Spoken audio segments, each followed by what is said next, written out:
Hi, this is David Wesson, and welcome to Gloucester. Please join me as we explore the natural beauty, the history, the culture, and the amazing people. All this and more on Awesome Gloucester.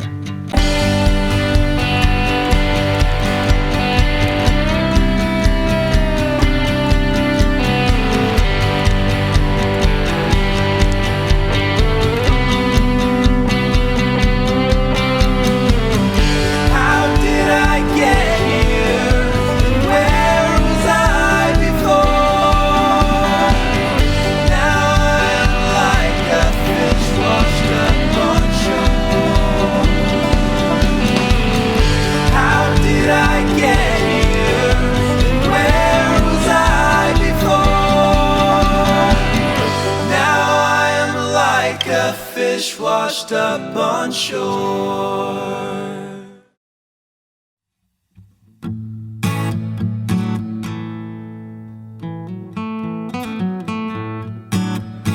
In Gloucester, you can't claim to make the bread of the fishermen and take that lightly. Here at Virgilio's Bakery and Deli, they've been making fresh bread and sandwiches for 3 generations. This morning, Joe and some of the boys are going to show me how it's been done since 1961. So if someone was to come in here and they said, really, I'm only here for a day, I got to try one thing, you know, what would you have them try? Start with the scala bread. Yeah? That's the first one. Yeah. And this is your original? That's the original bread. Yeah. There was a time when that's all they made. Scala bread? Scala bread, the bread of the fishermen, yeah. The bread of the fishermen? Yeah. And how did it get that name? My grandfather, you'd have to ask him. Yeah? He gave it the name. Yeah. Did you grow up? Did you grow up as a kid? Were you here in the bakery and you learned from him? Yeah. My whole life. Yeah. Yeah. Wow. That's how the magic happens. Wow. So that's going to turn into that. That's a beautiful thing. Probably in a couple hours. Nice. See, the dough's all risen in the boxes now. Put it over here. It goes through a series of rollers. Yeah. Flattens it out. And then the chain catches it, rolls it up, so that you get something nice and long that you can work with. See? Can I give one a try? You want to try one? Yeah, please. Sure.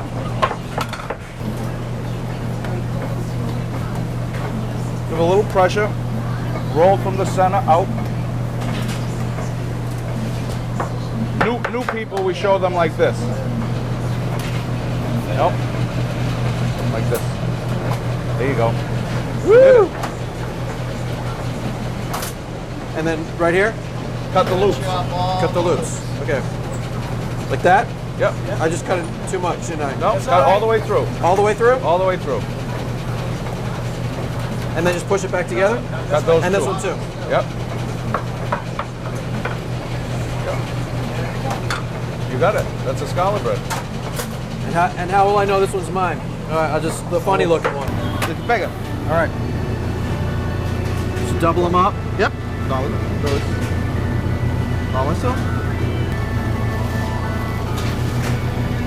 That good?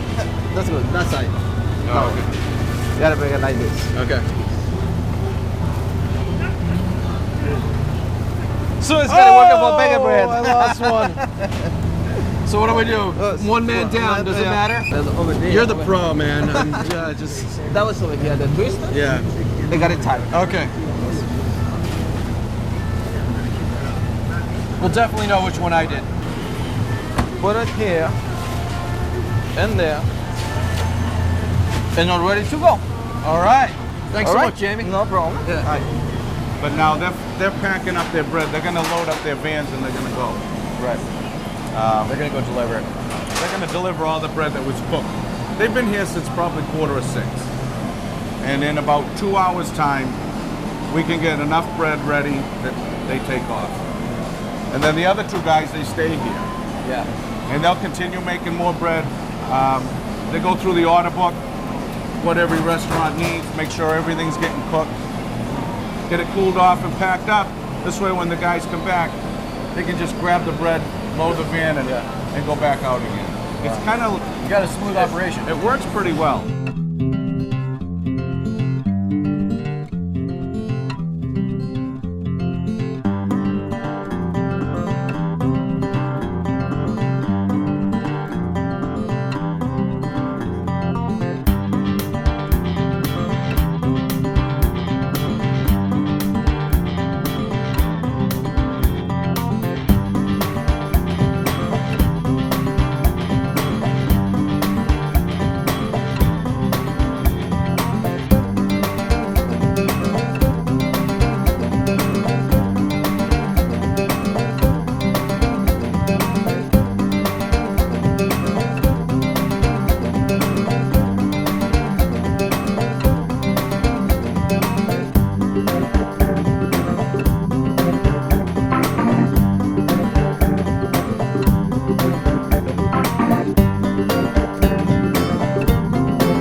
scala we made this morning. This is the scala we made this morning. It's come out of the proofer now and gone into the oven. As you can see, it's got this beautiful golden crust. I do.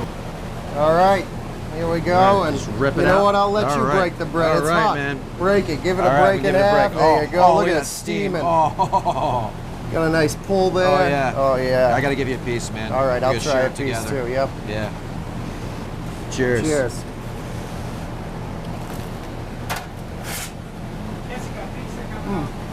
Perfect crunch on the outside, so soft on the inside.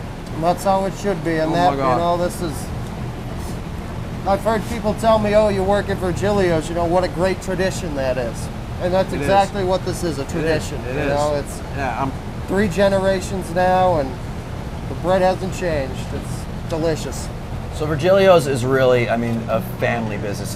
This is 3rd generation. Yep. You're Virgilio, right? Yeah. Yeah, and your father and your grandfather? My father and my uncle before me, grandfather before that. Well, I'm sure your grandfather would be proud to see this sure. still existing and that it's grown and that it's still in the family. I mean, that's amazing this day and age. It really is. 3rd generation, from what I understand, is not as common as 2nd generation. 4th generation, we'll have to see. Yeah. I hope. Do you have kids you think are going to take on the business? I have 3 kids that they all do something totally different. Yeah. Yeah. So we'll see. Well, maybe, you know, I'll learn and take on the trade and, I could have dropped you. Yeah, there we go. Yeah, I look enough like you.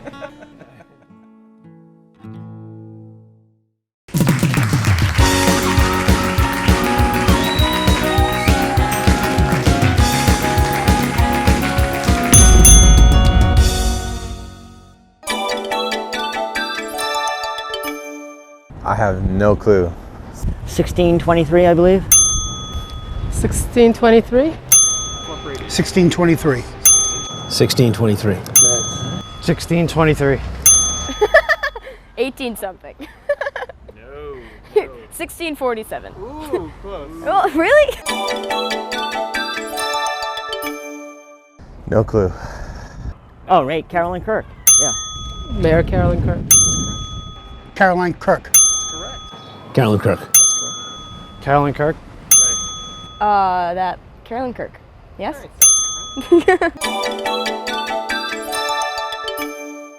28,000. Ooh, very good guess. 29. I'd have to say somewhere around 60,000. Actually, it's only 29,000. Really? Yeah. It's just Gloucester. And I'm one of them. Roughly 30,000. Approximately 29, 30,000. Year-round population, the permanent population. I'm going to say 35,000. I believe it's in the vicinity of 30,000. My goodness. Too many. 2,400. I don't know how to count people. 15 something. 60,000. 24.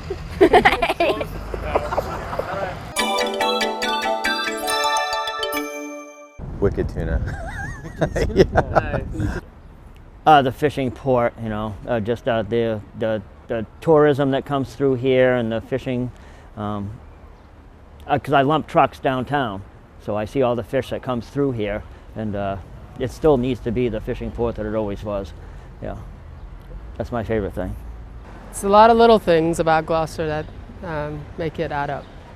So I don't think there's any one thing that stands out. The colors maybe at different times of day, that might be the most favorite thing. There are different colors that you don't see many different places, and you can see them on both sides because of sunset and sunrise happening on an island. So the colors. The landscape. What's your favorite thing about Gloucester, buddy? Same season. The art community. I'm also a board member of a non-profit here in town called Sea Arts. It's one of the most active, not the most active arts community in the whole of New England. Wow. I mean, it's really amazing. When you look at Cape Ann as a whole, Right. Gloucester, Rockport, Essex, Manchester. My favorite thing about Gloucester offhand would be the tradition of the fishermen.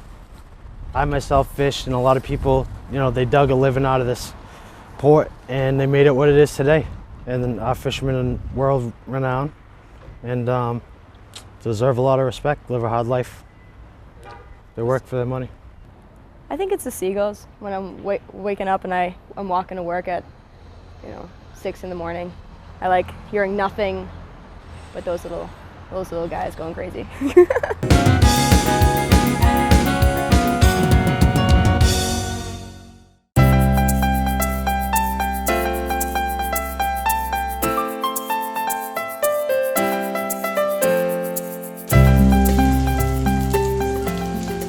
I'm at the Maritime Heritage Center, where we're going to learn about their programs and check out some of their cool exhibits.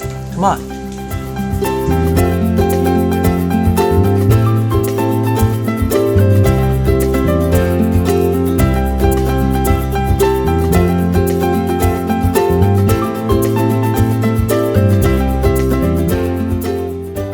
We have education programs with kids that our core program is called Ocean Explorers, and Neat. Today it's chock full of kids on site. And seen them around.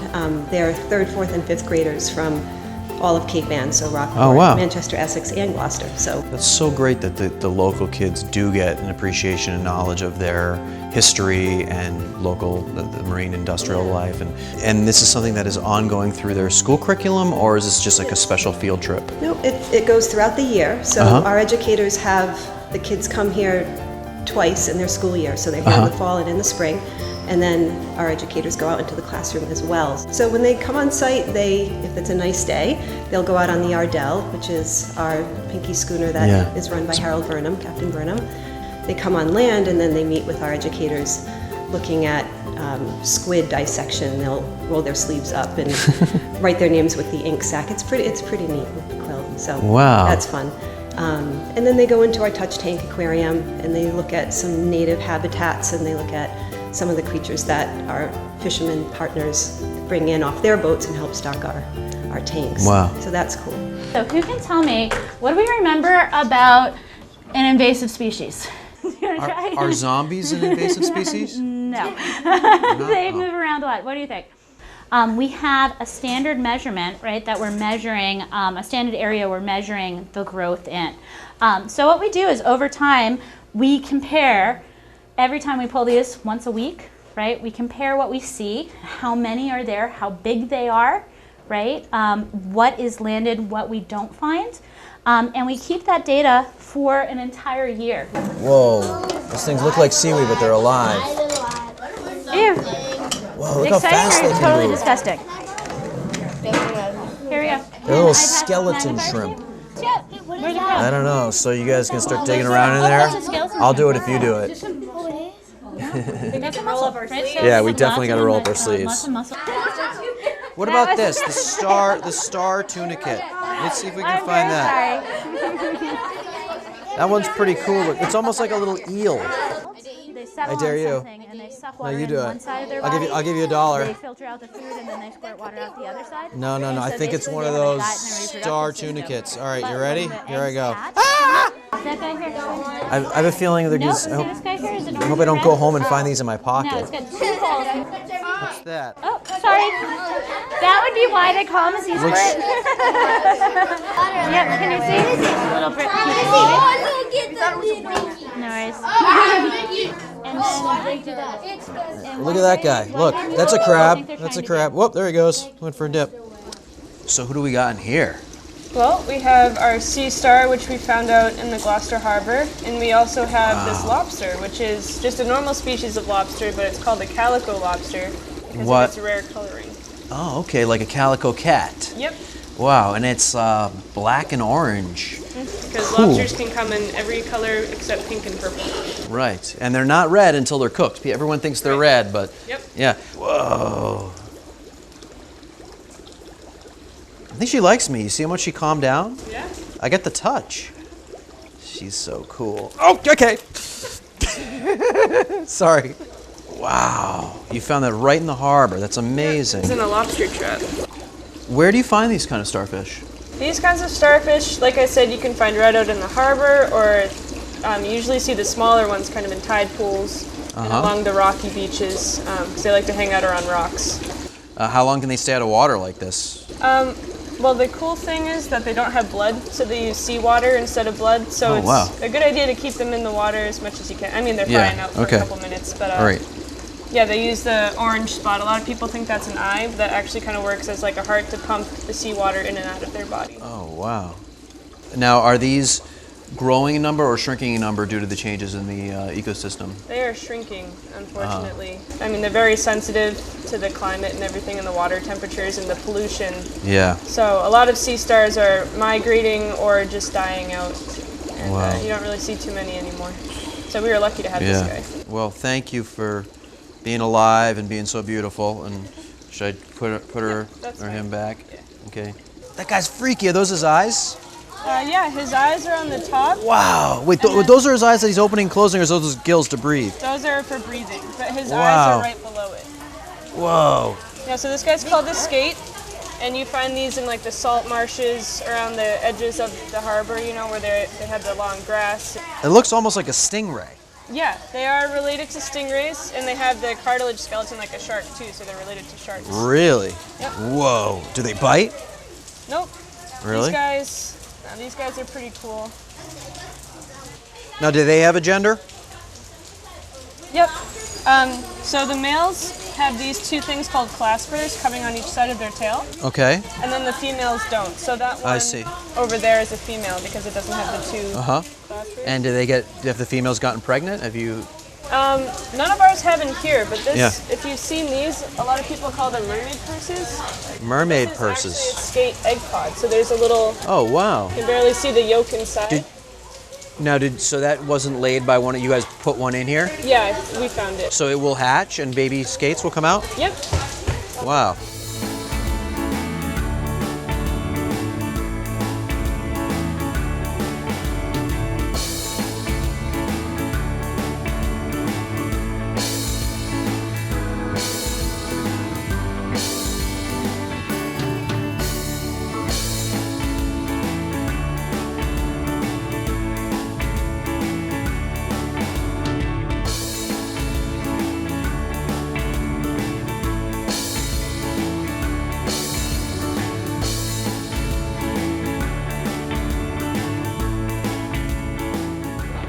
Before you leave, just wanted to give you this. Thanks for coming by. Oh, thank you. It's what I've always wanted. Yeah, I thought so. I can put it somewhere. Thanks so much. Sure thing. It was such a pleasure to meet you. Yeah, you too. Thanks. Take care.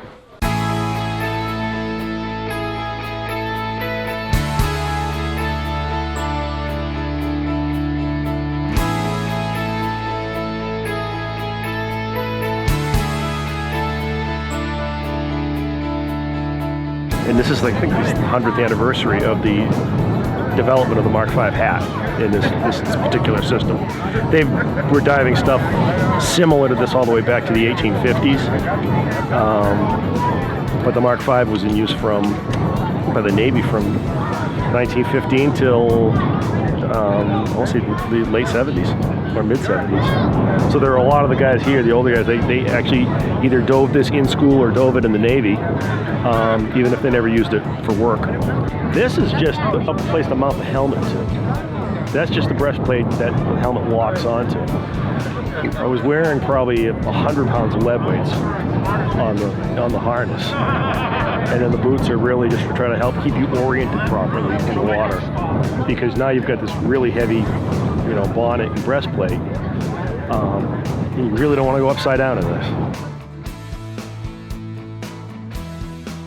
Part of it was that they've had the dive locker here for, I want to say, 15 years.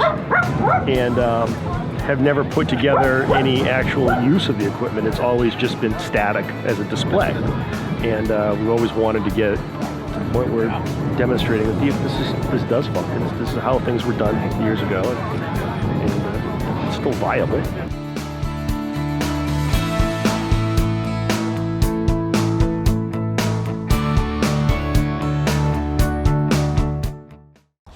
Hey, this is David Wesson with Awesome Gloucester. We're up here in the Blackburn Circle in Gloucester. We're going to check out the new Ryan and Wood distilleries.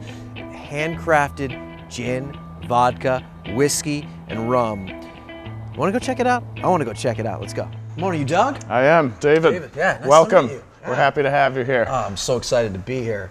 I've heard a lot about it, and I've been wanting to get a little tasting and a little experience of Rhino Wood Distillery. You came to the right place. So what do we got in store today? Well, here at the still, we're going to take a quick tour through Ryan and Wood Distilleries. We're here in the gift shop now. We're going to take a walk downstairs, check out the actual production side of things, and then we can come back up for a taste at the end. That's what I'm really here for, so. All right, well, let's get the tour out of the way then. Yeah, great. right. Yeah, my father and grandfather were fish cutters, so seafood processing.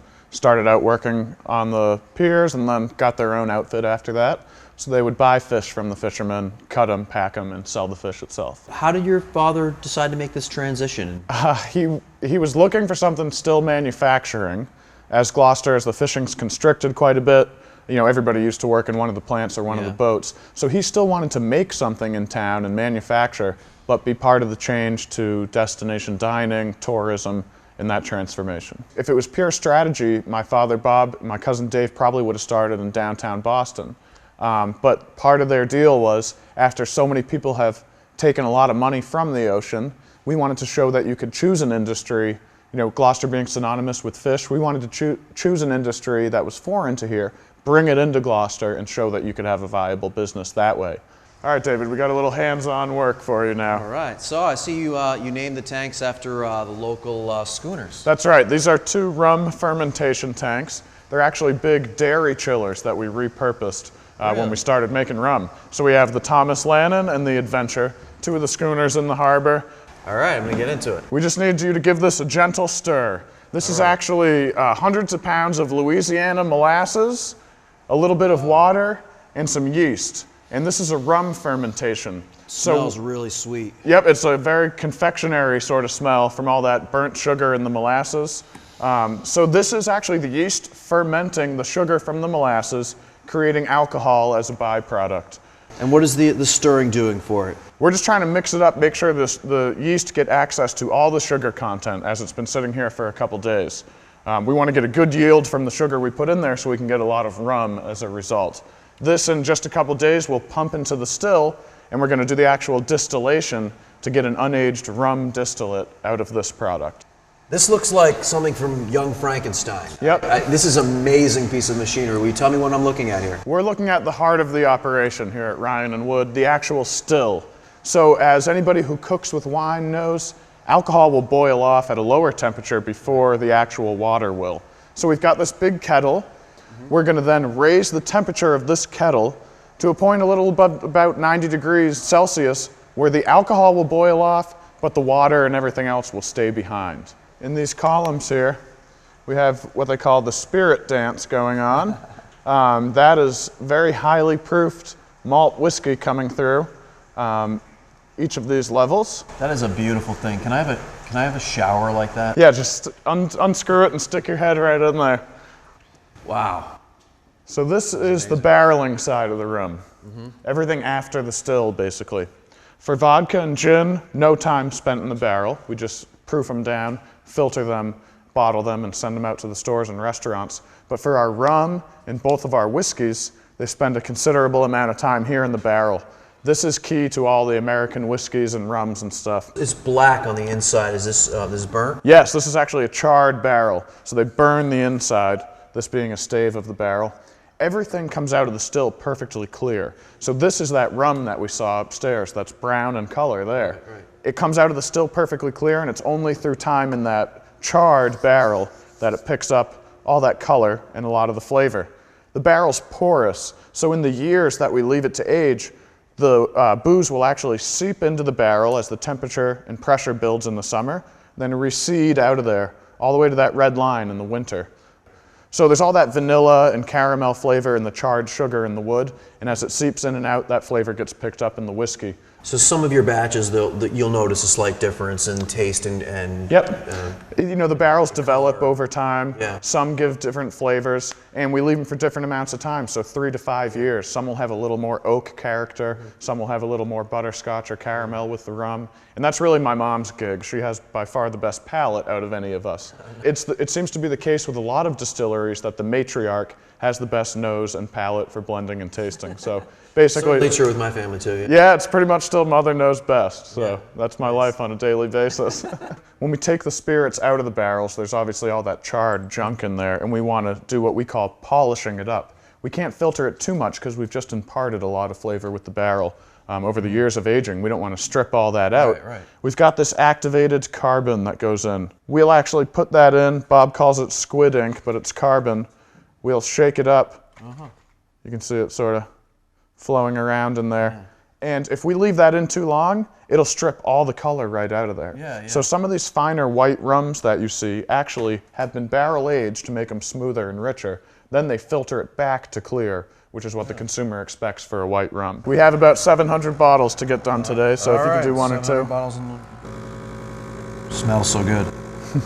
Yeah, it's tough when you're sitting here to not taste a little bit. Now, Uncle Sam wants us to make sure we get the proper amount of alcohol in this bottle. So we have to weigh them. You see we're at 1366? Yeah.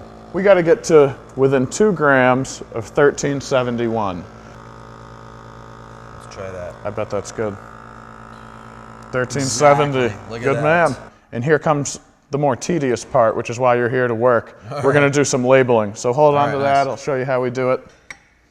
We've got our labels, which were locally produced in Magnolia, by the way. It's magical. Yep. So line up the butt of the bottle right against there. Okay. And just pull on that as you spin this. We've got to label each barrel and bottle number on there. All right. Because these are one at a time. So this is single barrel 143. Barrel 143. Barrel number 143. And you're going to be bottle number 209. So cool. All right. So this is why. This is the business end of things. We're going to take a little taste of the products. That's clean. Wow. Wow. Oh yeah. So good. Yeah, it's definitely, I want to taste them back to back. Very political reason to drink more. This one's a little teeny bit sweeter. Okay. You tell me. I like them both.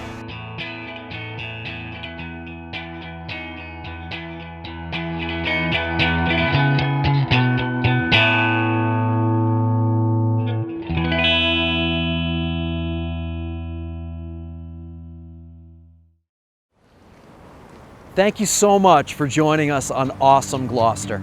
I hope you've enjoyed our show. If you know of any organization that would like to be featured on our show, please contact us. Thank you and have an awesome day.